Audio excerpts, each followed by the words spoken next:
Hagámonos la pregunta ¿qué estamos necesitando? Que es muy distinta a la pregunta ¿a dónde tenemos que llegar? Empiecen a escuchar lo que está pasando más allá de lo que están acostumbrados a escuchar. Si se juntan entre los mismos, van a encontrar la razón rápido. Habitamos el futuro en el presente. Concepción del futuro, del pasado, son conversaciones que sostenemos en el presente. Los futuros posibles van a estar teñidos de la emocionalidad presente, es muchísimo más adaptativo. La planta cuando tira raíces no tiene un plan de hacia dónde tiene que tirar la raíz, empezó a crecer y si encontró piedra se tiró para el lado nomás. Que viene del diagnóstico de que estamos perdiendo capacidad de imaginación. Y si perdemos capacidad de imaginación, las posibilidades de que las fuerzas distintas de poder colonicen el futuro y te digan así viene la cosa, así tiene que ser, alíneate hacia eso.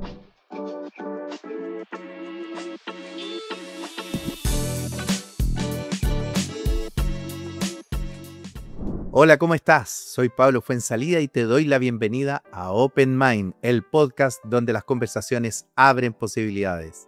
Cada episodio es una invitación a mirar con otros ojos temas que suelen quedar fuera de la agenda diaria. Desde la ciencia y la experiencia abrimos preguntas que incomodan, inspiran y habilitan nuevas formas de hacer empresa. Hoy vamos a conversar sobre cómo las organizaciones pueden escuchar el futuro. ¿Qué significa practicar el future thinking? ¿Cómo anticipar lo que viene en contextos de incertidumbre? ¿Y cómo integrar la frontera entre el yo y el nosotros para tomar decisiones más sabias y colectivas? Antes de comenzar, te invito a seguirnos y activar las notificaciones para no perderte ningún episodio y seguir aprendiendo juntos. Te invito a quedarte. Empezamos. Hoy me acompaña un consultor, estratega y pensador que ha dedicado su trayectoria a explorar cómo anticipamos y construimos futuros posibles. Pablo Reyes es director ejecutivo de Memética y codirector de Artefacto, espacios donde acompaña organizaciones en procesos de transformación cultural y anticipación estratégica. Ha liderado iniciativas en más de 10 países, trabajando con más de 200 organizaciones públicas, privadas e internacionales en América Latina. Es miembro del directorio de la Global South Futures Community y autor de libros como El futuro siempre presente, además de coautor de títulos como La nueva élite e Invisibles. En el ámbito académico ha enseñado en universidades como la Universidad Adolfo Ibáñez, la Pontificia Universidad Católica de Chile y la Universidad de los Andes en cursos de liderazgo adaptativo y evolución cultural. Además, es músico electrónico y artista visual, una práctica que nutre su manera de pensar lo organizacional desde la sensibilidad y la estética. Pablo integra pensamiento sistémico, estudios de futuros y filosofía práctica para acompañar a líderes y equipos en decisiones estratégicas en entornos complejos. Por eso lo invité, para conversar sobre el future thinking, cómo escuchar el futuro y cómo movernos en la frontera entre el yo y el nosotros. Bienvenido, Pablo, ¿cómo estás? Gracias, Pablo, por la invitación. Muy bien, como interesado en esta conversación y qué es lo que puede aparecer de acá. Bueno, yo tengo que contar lo que estábamos hablando antes. Nos conocemos con Pablo hace muchos años, estuvimos muy poquito juntos en un curso cuando estábamos formándonos ambos como coaches.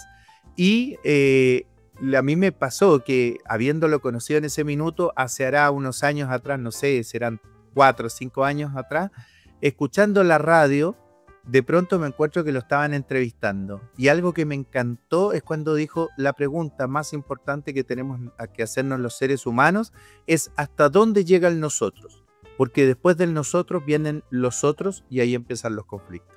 Y me encantó porque yo estaba en ese minuto en una reflexión en la misma idea, trabajando en la Adolfo Ibáñez, donde hemos sido profesores no de los mismos programas, pero trabajamos en la misma casa académica. Así que estoy muy contento de que estemos trabajando y conversando en este minuto sobre todo el tema anticipación de futuro. Pablo, para comenzar, ¿qué es el future thinking? ¿Y cómo lo explicarías a un líder que nunca escuchó el término? Mira, el future thinking o el pensamiento anticipatorio, ¿ya? Es una forma de aproximarnos al futuro que estamos enfrentando. ¿Ya? Nuestra concepción tradicional sobre lo que es el futuro es una concepción lineal, digamos, como está el pasado, detrás viene el presente, en la actualidad viene el futuro hacia adelante. Cuando hablamos de future thinking, lo que estamos diciendo es que en el presente estamos configurando múltiples posibilidades de futuros que están apareciendo, que tienen que ver con las decisiones que estamos tomando en el presente, que son complejas, por lo tanto no es una dirección lineal. Y el pensamiento anticipatorio lo que busca básicamente es poder mirar cuáles son esos futuros que están apareciendo, cuáles de ellos están más cerca o más lejos de lo que estamos buscando, y cuáles son las posibilidades que ahí aparecen en esos escenarios posibles para poder activarlos en el presente, digamos, como revisando la estrategia o buscando oportunidades de innovación, tomando decisiones. Bueno, a mí lo que más me gusta de tu explicación es justamente la capacidad que tenemos muchas veces, sobre todo en las organizaciones, siempre ponemos el futuro como algo que nosotros diseñamos y lo ponemos al frente y lo buscamos.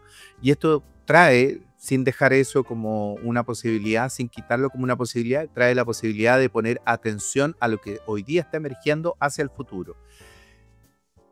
Bajando, haciendo una bajada más concreta, entonces, ¿qué significa escuchar el futuro en contraste con predecirlo o planificarlo? Mira, los estudios de futuro, la primera gran distinción que hacen tiene que ver con que nosotros no buscamos predecir el futuro.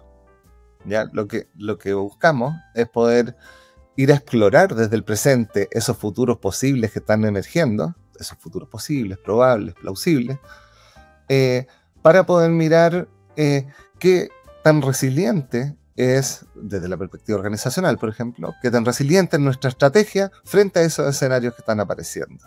Entonces, hay una tremenda diferencia con el management tradicional, en el que declaramos una visión y construimos un roadmap para llegar a esa visión, ¿ya? Aquí lo que estamos diciendo es como, si la visión es distinta a la situación actual, lo que yo tengo es energía de cambio disponible en el presente, ¿ya? Porque esa visión es un lugar mental, no es un lugar real, por decirlo así, es algo que se nos está ocurriendo, ¿ya? ¿Y por qué se nos está ocurriendo? Porque estamos viviendo tensiones en el presente, porque hay algo que me está incomodando, porque hay algo que yo creo que debiera ser distinto.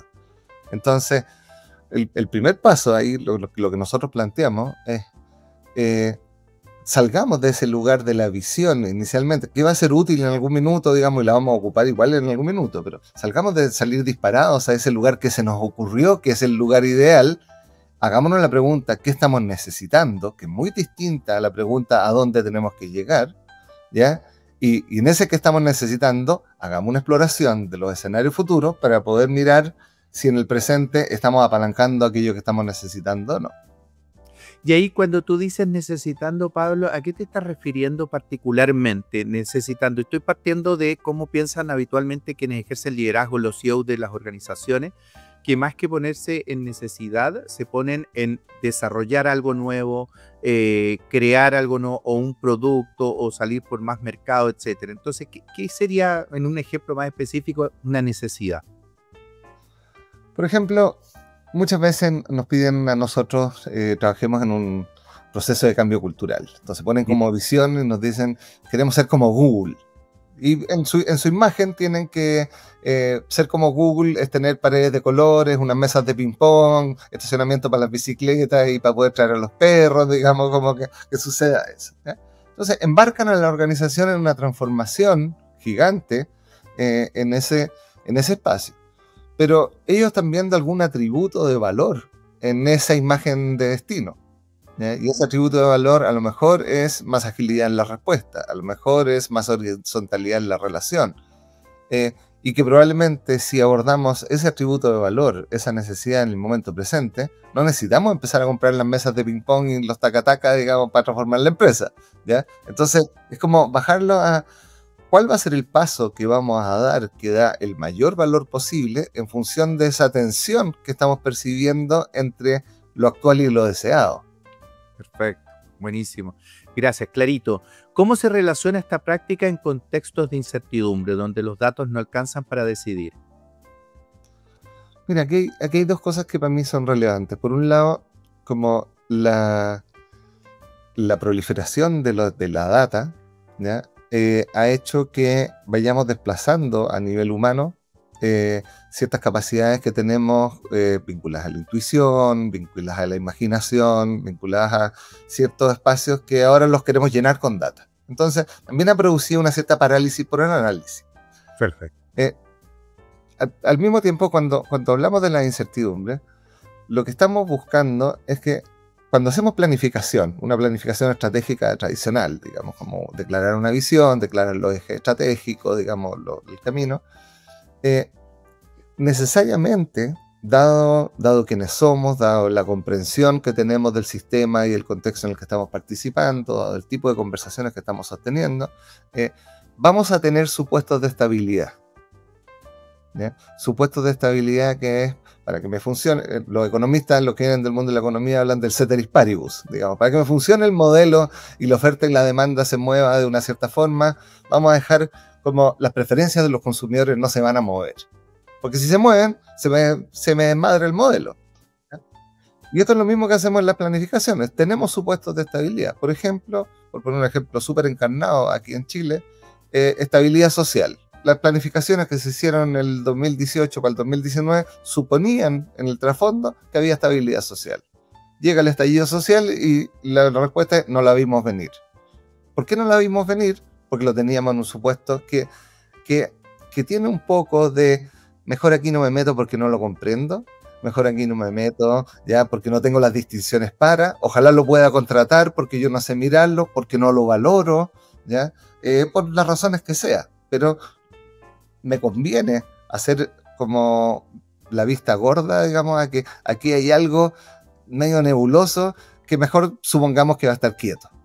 Entonces, cuando trabajamos en estudio de futuro, lo que hacemos fundamentalmente es relevar dónde están esas incertidumbres y buscar esas incertidumbres críticas para poder a partir de esas incertidumbres construir especulativamente ciertos escenarios posibles y ver. La pregunta central ahí es como, ¿y qué tal si? ¿Y si esto sucede? ¿Ya? ¿Y si esto sucede? ¿Estamos preparados? ¿Lo que estamos haciendo ahora nos tienen buen pie o no nos tienen buen pie? O pasado mañana a lo mejor estamos enfrentando un riesgo que lo tenemos en supuesta estabilidad que nos puede cambiar absolutamente la configuración de lo que somos y de lo que estamos haciendo. Entonces lo que buscamos acá es incorporar esas incertidumbres, sacarlas de lo invisible, hacerlas visibles, declararlas y traerlas, digamos, y traerlas a la estrategia. Me parece esencial y me parece súper valioso como relevar la parte de hacer consciente que muchas veces los supuestos de estabilidad obedecen a aquello que no comprendemos. O sea, ser consciente que tenemos un mecanismo que le baja el volumen a aquello que necesitamos al revés. Subirle el volumen para ver qué es lo que podría pasar. Buenísimo. Ahí una de las herramientas que se usa, tú haces escaneo del contexto, ¿ya? Y muchas veces se escanea en distintas dimensiones. Entonces tú miras lo político, lo económico, lo social, lo tecnológico, lo ambiental. Entonces para poder mirar, tener un escaneo amplio de lo que está sucediendo alrededor de la compañía. La mayoría de las veces, si es que no todas, ¿ya? Depende del ámbito de la compañía, van a llenar algunas de esas categorías, probablemente lo económico y lo tecnológico. Van a tener mucha claridad del nuevo dispositivo que se está creando, la inteligencia que está generando, digamos, la nueva posibilidad tecnológica, digamos, el contexto económico de oferta y demanda, pero en lo social van a tener 2, 3, 4 señales a lo más, digamos, que van a ser relativamente obvias porque no saben observar el fenómeno. Y ese no saber observar el fenómeno los lleva a, mejor supongamos que se va a mantener quieto. Perfecto. Y ahí me quedo con aprender a observar, así lo voy a dejar ahí como anotado para ver si podemos tomarlo en algún minuto de qué se trata eso. Pero me gustaría un pequeño giro. Has hablado mucho, y yo de hecho introduje que así te conocí, o sea, así te recordé en esa entrevista, que de la frontera entre el yo y el nosotros. ¿Cómo impacta eso en la forma en que trabajamos y lideramos? Una de las como miradas, una de las vertientes que hay detrás de lo que nosotros hacemos tiene que ver con un enfoque evolutivo sobre la cultura. ¿Ya? Reconocer que básicamente la cultura se va esparciendo en la medida que vamos aprendiendo ciertas prácticas sociales, y esas prácticas van como modificando nuestras valoraciones, nuestros artefactos que usamos para sostener esas prácticas y eso. Y en ese recorrido hemos ido transitando como humanidad hacia espacios de mayor complejidad porque hay mayor gente involucrada, digamos. Como si pensamos la unidad básica humana, podríamos decir, ya, la familia, la tribu, tiene un nosotros acotado y sus decisiones y sus implicancias van a estar en ese nosotros. Yo voy a cruzar el río y va a haber otra tribu que van a ser otros, ¿ya? Por lo tanto, mis decisiones en ese espacio, me voy a pintar la cara de una cierta forma para nosotros, reconocernos entre nosotros. Y eso, después, no sé, avanzamos un poco en la historia y llegamos a las grandes religiones monoteístas y ya el nosotros es más amplio. Entonces ya ese nosotros ya no somos los que estamos en un territorio, sino que estamos bajo un paraguas conceptual, una divinidad, digamos, el Estado, algo por el estilo. Entonces nuestro nivel de conciencia, de alguna forma, va a estar anclado en esa declaración, digamos, como cuando yo hago algo, cuando yo me muevo para crear un futuro posible, esa decisión, ¿cuál es el nosotros que tiene en el corazón? De alguna forma, en el corazón y en el sentido y la conciencia del impacto que está generando, digamos. ¿Hasta dónde me importa? Si lo pongo en una perspectiva más espiritual, podríamos decir como, ¿hasta dónde me hago cargo del karma, digamos? De la consecuencia de qué me hago cargo del karma. Y en mucho tiene que ver hasta dónde tengo la perspectiva. Porque cuando nosotros, por ejemplo, hablamos de todos los seres sintientes, en el budismo se habla de todos los seres sintientes, ¿ya? Y decimos que, y apareció una discusión en el Congreso hace un año, hace 2 años, como que los peces eran seres sintientes, ¿ya? Y empezamos en una conversación en que las otras especies también aparece una forma distinta de relacionarnos. Aparece una forma distinta de considerar la decisión que tomo. El año pasado a mí me invitaron a un panel de Naciones Unidas, un panel experto sobre temas de futuro, y uno de los temas que se conversó tenía que ver con la comunicación interespecie. Ya cuando nos ponen el tema y digo, ¿qué hacemos en las Naciones Unidas conversando sobre comunicación interespecie? Pero si tú pensáis que la tecnología lo está desarrollando, estamos entrando en ese espacio y empieza a haber comunicación interespecie más fluida, nuestra relación sobre lo que nosotros denominamos empatía se va a expandir. Y si voy a tener una vaca al frente que me la voy a comer en el asado de las fiestas patrias, digamos, y me dice, ¿sabéis que tengo el ternerito en la casa esperándome? No va a ser tan fácil de eso. Entonces, ese nosotros se amplió y por lo tanto mi marco de decisiones y de evaluación de los impactos de esas decisiones es más amplio. Me encanta escucharte. Y antes nombraste mucho el desplazamiento de eventualmente de ciertas competencias o habilidades que teníamos más a la mano y que la data se las va comiendo, de alguna manera le damos más énfasis a los datos que tenemos. Y sobre esa mirada, ¿qué rol juega el cuerpo, la sensibilidad y la intuición en un mundo donde solemos priorizar la data y lo racional? Para mí, y yo creo que uno de los aportes que nosotros hemos traído un poco a los estudios de futuro tiene que ver con esta frase que dentro de los estudios de futuro más o menos trillada de habitamos el futuro en el presente, ¿ya? Cuando decimos habitamos el futuro en el presente, lo que estamos hablando, y si me pongo bien bareliano, maturanesco, digamos, estamos viviendo en un presente continuo, cambiante, digamos, pero siempre estamos en el presente. Por lo tanto, nuestra concepción del futuro, del pasado, son conversaciones que sostenemos en el presente. Y va a estar teñido, los futuros posibles van a estar teñidos de la emocionalidad presente, de la corporalidad presente, que percibe o no ciertas perturbaciones en el sistema, y en función de eso va abriendo o cerrando posibilidades, digamos. Una de las preguntas que le hacemos a los equipos cuando trabajamos es como sobre su nivel de optimismo sobre el futuro, ¿ya? Las posibilidades de ciertos futuros están absolutamente constreñidas al trasfondo emocional sobre el cual se está sosteniendo esa conversación. En contextos políticos como los que estamos viviendo, en el que uno de los llamados de los distintos lados, digamos, es hacia el miedo, no es casual que en las encuestas actuales salga que lo más probable es que las nuevas generaciones estén peor que las que están ahora, porque estamos instalando una conversación que nos tiene el cuerpo apretado, digamos, ¿no? Y eso es esencial para poder activar que la intuición no solamente sea reactiva para levantar las señales de riego, sino que sea un poquito más expansiva, para activar la imaginación, ¿ya? Aquí en el tema de la imaginación, que es al final un ejercicio encarnado en el presente, ¿ya?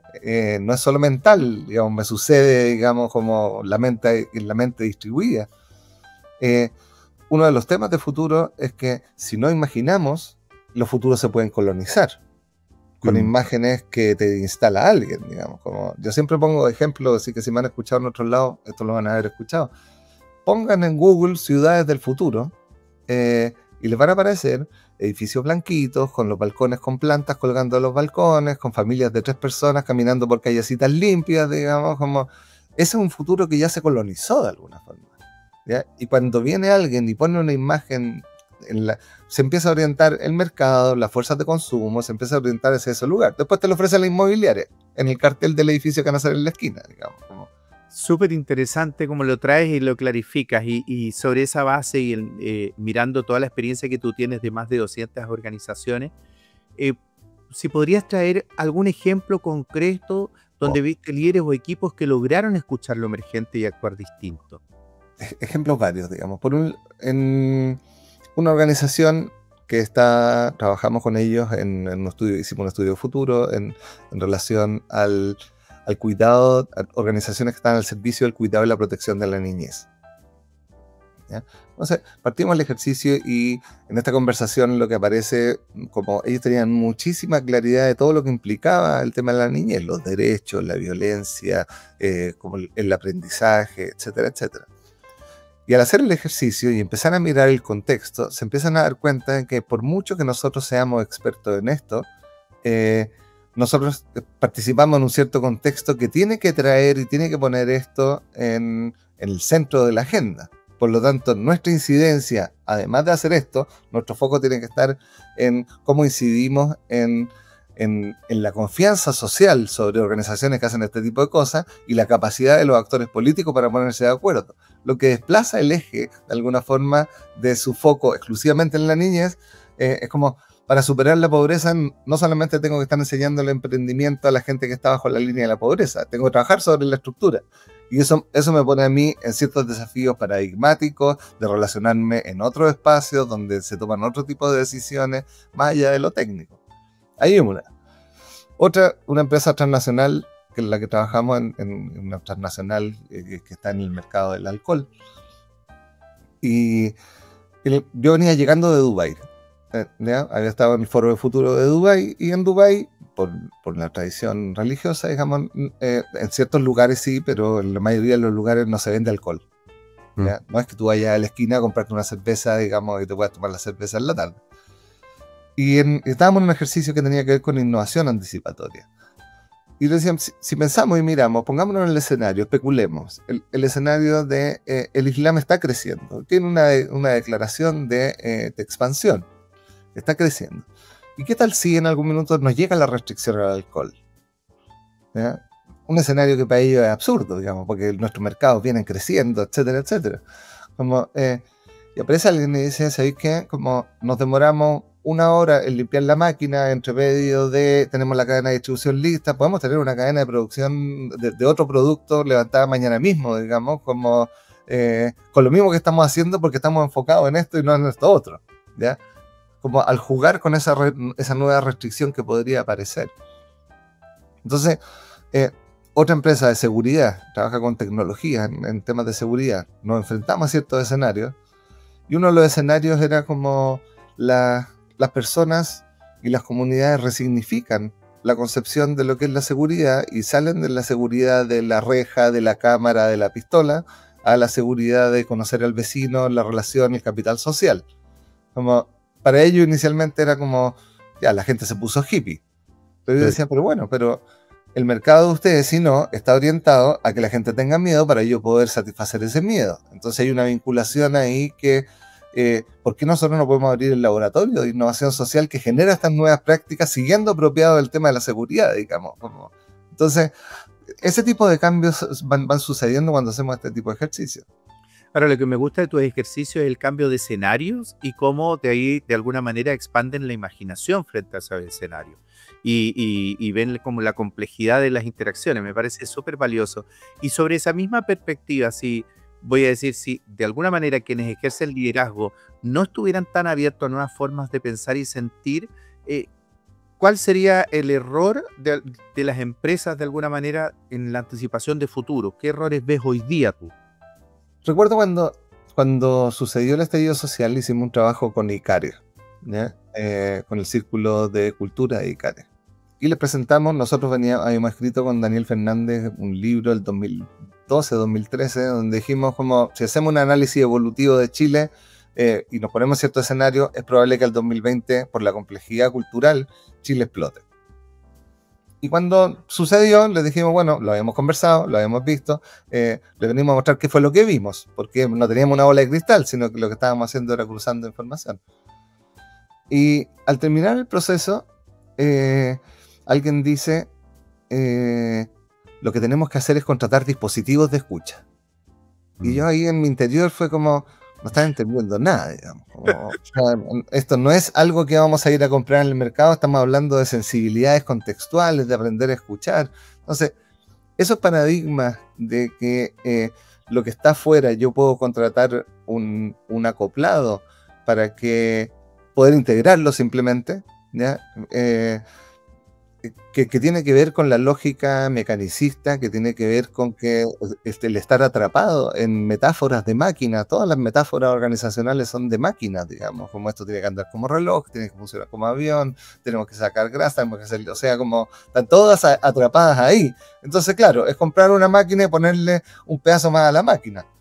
Creo que esa es una dificultad grande, pero al mismo tiempo tiene... por el lado de la luz, porque todos tienen luces y sombras, digamos, como una dificultad grande de entender la cosa como máquina y no entender las interdependencias, lo complejo del sistema, pero tiene la tremenda luz que está disponible al conocimiento. Entonces, a la medida que el conocimiento lo funda, igual se van a resistir un rato, pero se van a ver de alguna forma forzados muchas veces a como, sí, es una frase de sentido común, el mundo está cambiando, el cambio es permanente, tú la ves en cualquier foro empresarial, te parten con eso, ya. De ahí a que eso esté todavía internalizado y se traduzca en nuevas prácticas más orgánicas para escuchar el futuro, para liderar y eso, todavía falta un poco. Claro, claro. Y pensando en quienes nos están escuchando y que quisieran, que ejercen liderazgo y que quisieran de alguna manera empezar con esta práctica del future thinking, en lo cotidiano, ¿qué le dirías tú? ¿Qué recomendación le dirías? Más allá que talleres y grandes consultorías, ¿cuáles son un par de acciones con las cuales podrían empezar a mirar esto de esta forma? Lo primero es empiecen a escuchar lo que está pasando más allá de lo que están acostumbrados a escuchar. ¿Ya? O sea, si se juntan entre los mismos, van a encontrar la razón rápido. ¿Ya? Entonces empiecen a juntarse con lo distinto, empiecen a mirar otros puntos de vista, otras perspectivas sobre lo que está sucediendo, que su análisis no solo sea técnico, económico, legal, sino que también considere lo cultural, las nuevas prácticas culturales, las nuevas prácticas societales, como lo que está sucediendo en el medio ambiente. Entonces ahí hay un primer ámbito que es como ampliemos lo que miramos que está sucediendo alrededor, que lo tenemos como medio acotado. Y lo segundo es como empecemos a ver dónde están nuestros supuestos de estabilidad. Una de las preguntas que yo les hago muchas veces al partir los talleres es como, ¿qué es lo que no tiene que cambiar para que lo que ustedes están haciendo funcione? Y te aparecen los supuestos de estabilidad al tiro, digamos.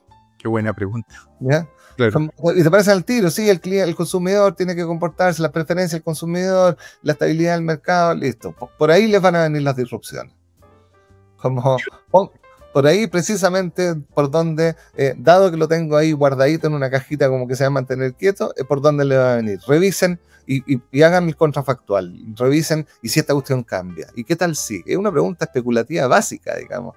Y si los consumidores cambian sus preferencias de un día para otro y ponen una sanción ética al tipo de producto que estamos haciendo, ¿aguantamos o no aguantamos? ¿Alcanzamos a girar o no alcanzamos a girar? ¿Estamos haciendo algo que nos prepare eventualmente para ese escenario, independiente de que vaya a ocurrir o no?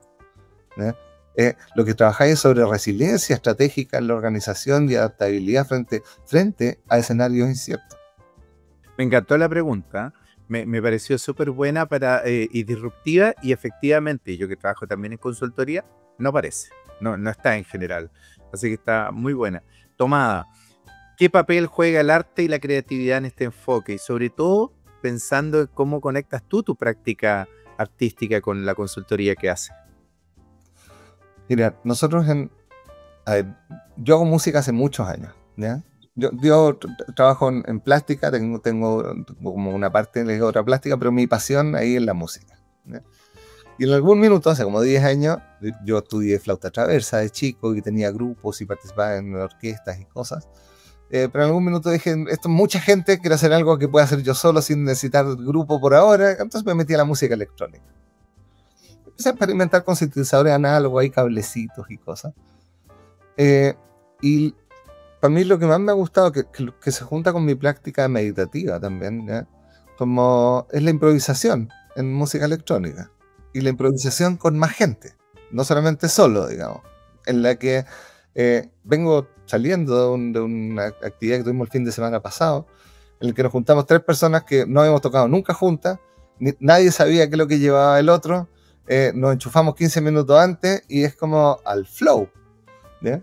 Entonces, en ese espacio, como que tiene que ver con lo junto, por un lado, con la necesidad de aprender a fluir con lo que está sucediendo, ¿ya? Sin tener el control de lo que está sucediendo, que esa es una parte importante que a mí viene de ese mundo.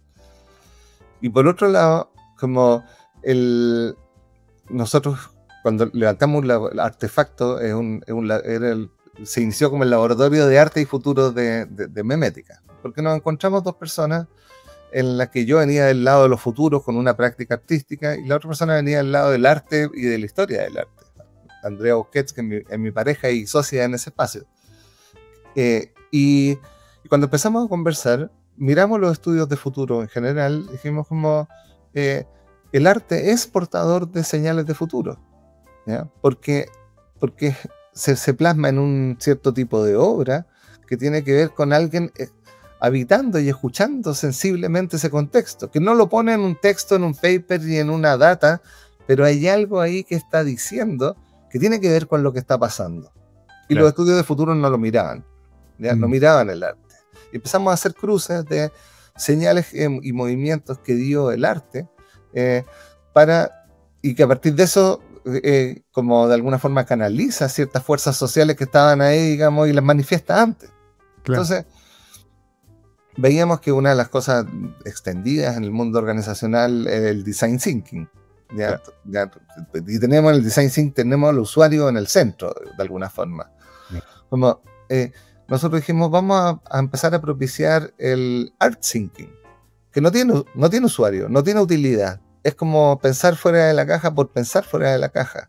Es salir de ahí e imaginar qué pasaría si desaparece la gravedad. Cuando tú haces una pintura, no tenéis por qué dibujar la gravedad, digamos. Podéis tener personas flotando en el cielo, digamos. Y cómo eso se conecta muy directamente con un programa, con toda una línea que tiene la UNESCO, que ellos le llaman Future Literacy, ¿ya?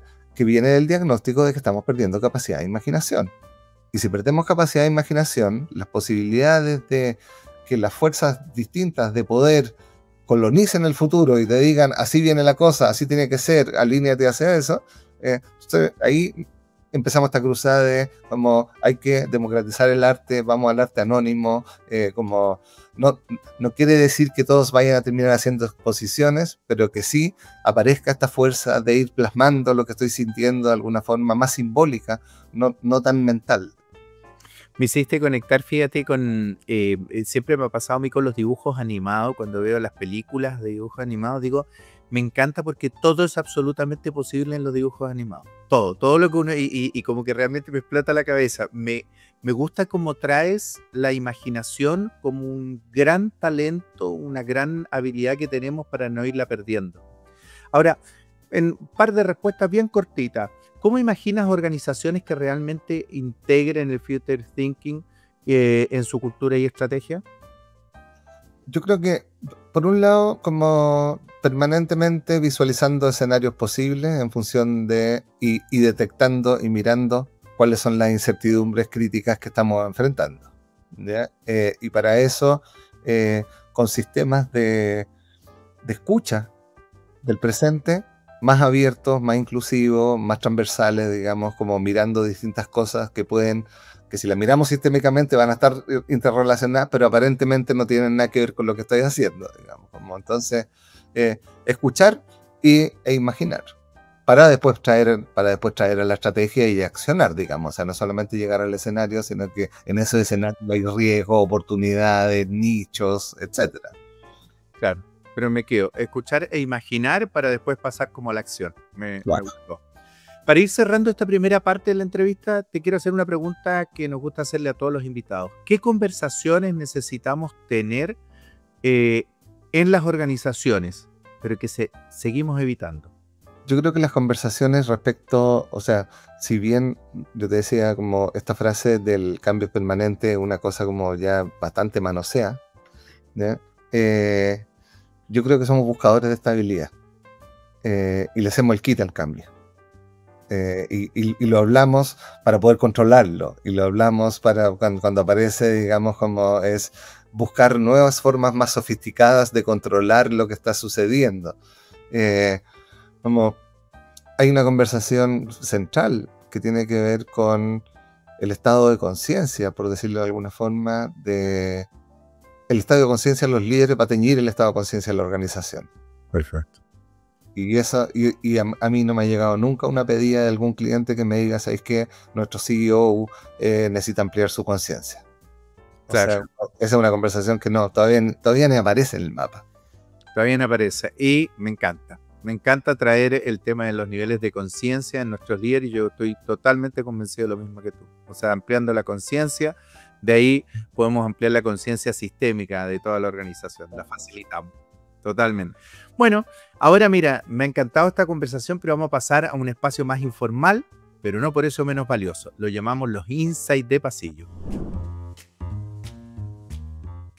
Porque no todo lo que transforma se aprende en los libros, a veces una frase, un consejo o una práctica sencilla, escuchada al pasar, puede marcar la diferencia en cómo lideramos o trabajamos.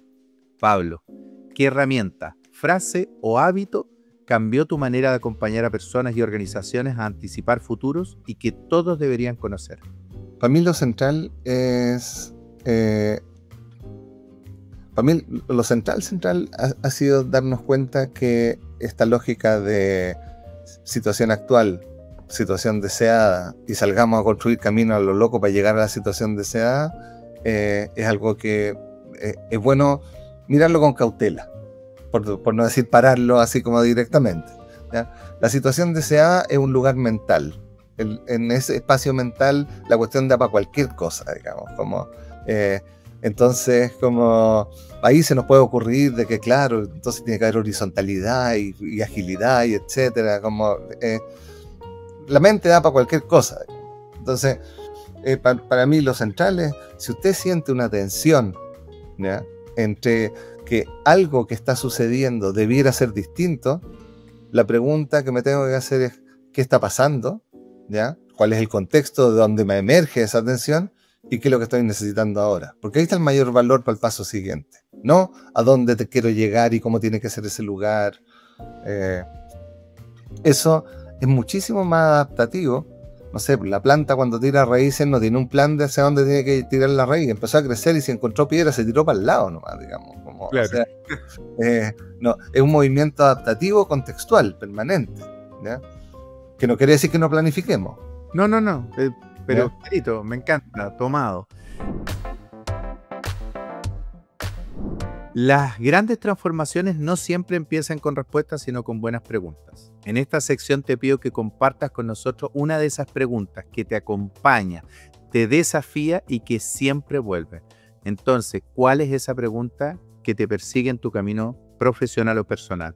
Tú partiste como mencionando una de las que para mí es central, digamos, de dónde ponemos el borde del nosotros, ¿ya? Porque en esa declaración, hasta dónde llegan nosotros, en esa pregunta de declaración, está tácitamente yo estoy definiendo qué es lo que está fuera de eso. ¿Ya? Estoy poniendo esa frontera. Y en esa frontera está lo no integrado, está lo que tengo en la sombra, está lo que rechazo, está como... por lo tanto, que todo lo que está en aquello que es los otros es un tremendo regalo de transformación personal. Entonces, esa pregunta para mí es como central y permanente, digamos. Como... Gracias, yo confieso que desde que te la escuché, así tal cual como tú la dices, la traigo conmigo también, haciéndome constantemente esa pregunta y proponiéndose la otra. ¿Hasta dónde llega el nosotros? Porque tú te vas encontrando en la calle con, este es un otro. ¿Por qué un otro? ¿Qué es lo que trae que es un otro? ¿Por qué lo que me está gatillando en mí? Porque soy yo el que estoy poniendo esa frontera, digamos. Como entonces, somos los de la familia, los del barrio, los del partido político, los de Chile. Somos los de Chile, de Latinoamérica, los del mundo, todos los seres sintientes, lo inerte y lo vivo. ¿Hasta dónde? Digamos, como... Totalmente, 100%.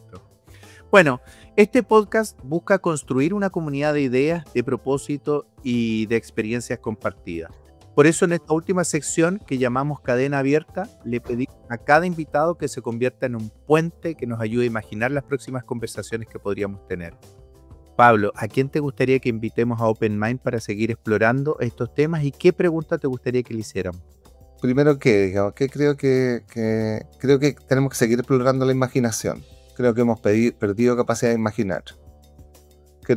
Y en ese sentido, el perder capacidad de imaginar tiene que ver con que ya tenemos información. Antes nos imaginábamos el fondo del mar, ahora ya vimos la foto del fondo del mar.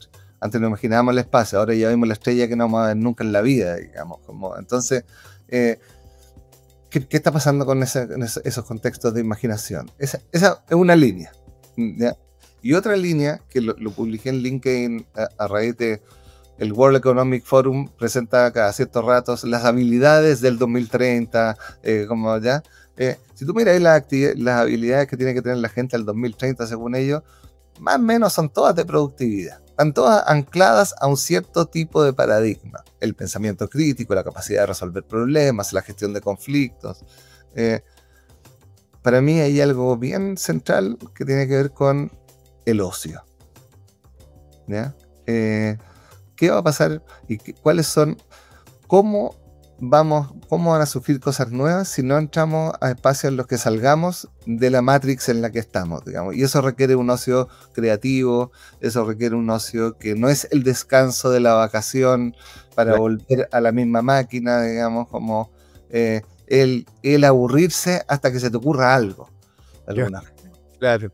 Y ahí hay todo un trabajo que tiene que ver con exponerse a nuevas cosas.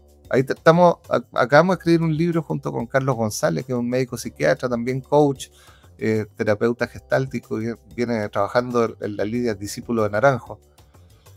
Y escribimos un libro que tiene que ver con esto, como habitar el futuro en el presente. Y hay mucho que tiene que ver con lo que emerge ahí, digamos, como cómo llegamos. ¿Cuándo me doy cuenta que llegué al borde de...?